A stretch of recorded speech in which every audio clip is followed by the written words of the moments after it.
Feel alone in a crowded world? Like no one truly gets you?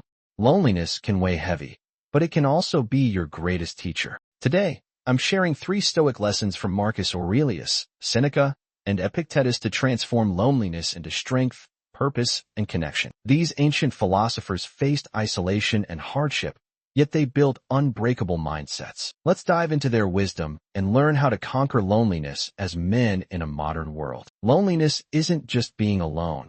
It's that ache when you feel disconnected, even in a room full of people. Society tells men to be tough, to bottle it up, to go it alone. But that pressure can trap us, make us feel like we're failing if we crave connection. The Stoics, though, saw loneliness differently. They didn't run from it.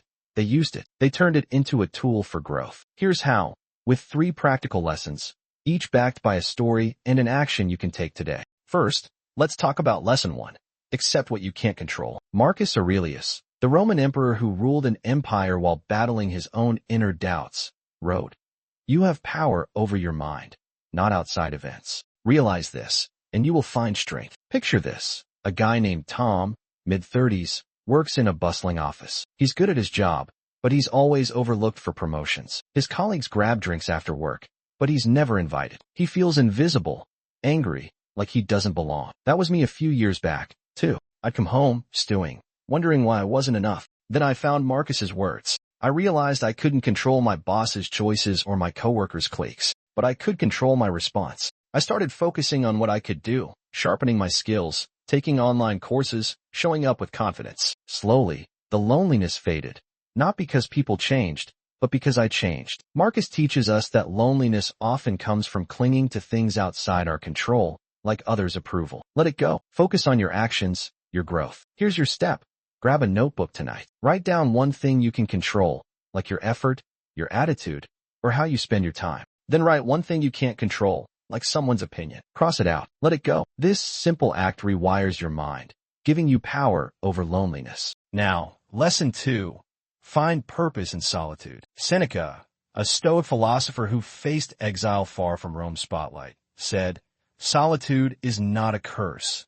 It's where you find yourself." Solitude and loneliness aren't the same. Loneliness is pain. Solitude is power. I used to hate being alone. I'd scroll social media for hours, comparing my empty evenings to everyone else's perfect lives. It made me feel worse. Then I read Seneca. He was banished, cut off from his career and friends. Yet he used that time to write letters that still inspire us today. I decided to try it. I set aside 10 minutes a day. No phone, no noise, just me and a notebook. I asked myself, what do I want to stand for? What's my purpose? At first, it felt weird, like staring into a void. But over weeks, I found clarity. I realized I wanted to help men like me, guys feeling lost, through this channel. Solitude became my training ground. Think of it like lifting weights for your mind. You don't need a crowd to feel whole. You need a purpose. Here's how to start. Tonight, set a timer for 10 minutes. Sit somewhere quiet. Ask, what's one thing I want to achieve? Maybe it's getting fit, mastering a skill, or finding peace. Write it down. Do this daily, and solitude will stop feeling like a prison. It'll feel like a forge where you shape your best self. Finally, lesson 3. Build meaningful connections. Epictetus, a former slave who became a Stoic teacher, said, "It's not the crowd that matters, but the quality of your companions." I learned this the hard way. In my 20s, I chased big friend groups, parties, bars, endless group chats. But I'd go home feeling empty, like no one really knew me. Then I met John, a guy from a local gym. We started talking after workouts, not just about reps, but about life, our fears, our dreams. One real conversation with him felt deeper than 100 shallow nights out. Epictetus was right. One true friend outweighs 1,000 acquaintances. Loneliness thrives when your connections lack depth. Quality relationships take work, but they're the antidote. You don't need everyone to like you, just a few who get you. Here's your action. This week, reach out to one person. Could be an old friend, a coworker, or even a family member. Send a text or call. Ask something real like, what's been tough for you lately? Or what's a goal you're chasing? Then listen. Don't judge. Don't fix. Just hear them. That's where trust begins. One deep bond can shift everything. Let's recap. Marcus Aurelius shows you to master your mind, by focusing on what you control. Seneca teaches you to embrace solitude as a path to purpose. Epictetus guides you to seek quality connections, not crowds. These aren't just ancient words.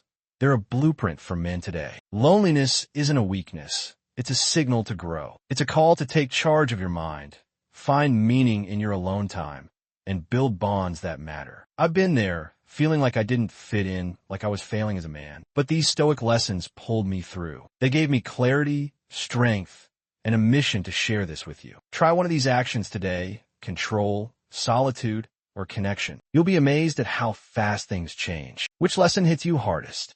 Drop it in the comments. Let's build this journey together. These Stoic lessons can reshape how you face loneliness. Subscribe to @McCrewMind for weekly tools to master your mindset. Comment your favorite lesson below. Stay strong.